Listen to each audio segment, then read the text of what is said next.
خبیب رضی اللہ تعالیٰ عنہ سرکار وہ صحابی رسول ہیں جنہوں نے دین اسلام کی خاطر بہت ساری اذیتوں کو برداشت کیا اور مکہ کی سرزمین پر اہل قریش نے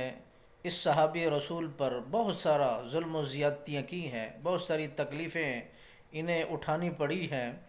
محض قصور یہی تھا کہ دین کا پرچار کرتے تھے، دین اسلام کا نام لیتے تھے، نبی آخر الزماں صلی اللہ علیہ وسلم سرکار کی محبت میں اور انہی کے عشق میں ڈوبا کرتے تھے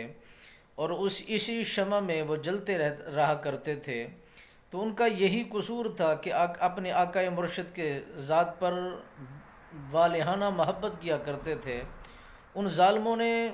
کسی بات کا احساس نہ کیا، بہت ساری تکلیفیں دی، بہت ساری تکلیفوں کا اس نے سامنا بھی کیا۔ جب انہوں نے اس بات پر آمادہ ہو گئے کہ کڑی سے کڑی انہیں سزا دی جائے تو جناب حضرت خبیب رضی اللہ تعالیٰ عنہ سرکار سے پوچھا گیا، کچھ تمہیں مہلت چاہیے، کوئی تمہاری آخری وصیت ہو؟ تو اس نے عرض کی، مجھے اگر تم مہلت دیتے ہو تو مجھے 2 رکعت نماز نفل پڑھنے دیجیے۔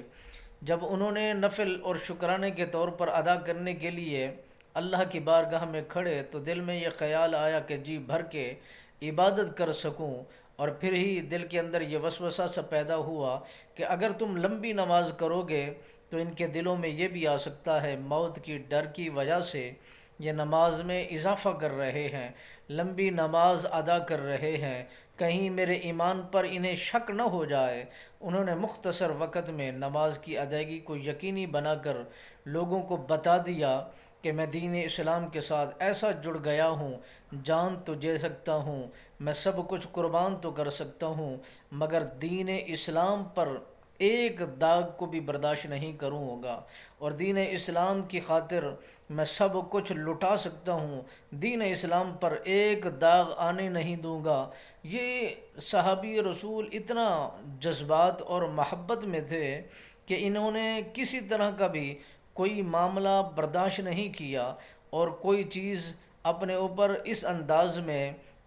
انداز میں ذہن نہیں فرمایا کہ اگر میں یوں کر لوں تو میرے لیے آسانی ہو جائے گی۔ سب آسانیوں کو ترک کر کے رب رسول کو راضی کرنے کے لیے، اپنی جان کا نذرانہ پیش کرنے کے لیے، اپنے آپ کو ان ظالموں کے ہاتھ دینے کے لیے فیصلہ ہی کر لیا، جان دے دیں گے، مگر ان کے کہنے پر، ان کے زور آزمائی پر، ان کے سامنے گھٹنے نہیں ٹیکیں گے، سر نہیں جھکائیں گے۔ سر جھکے گا رب رسول کے سامنے جھکے گا۔ دین اگر بچے گا تو اپنی جان دے کر بھی اسلام بچائیں گے، دین بچائیں گے، کبھی بھی جان کی پرواہ نہیں کریں گے۔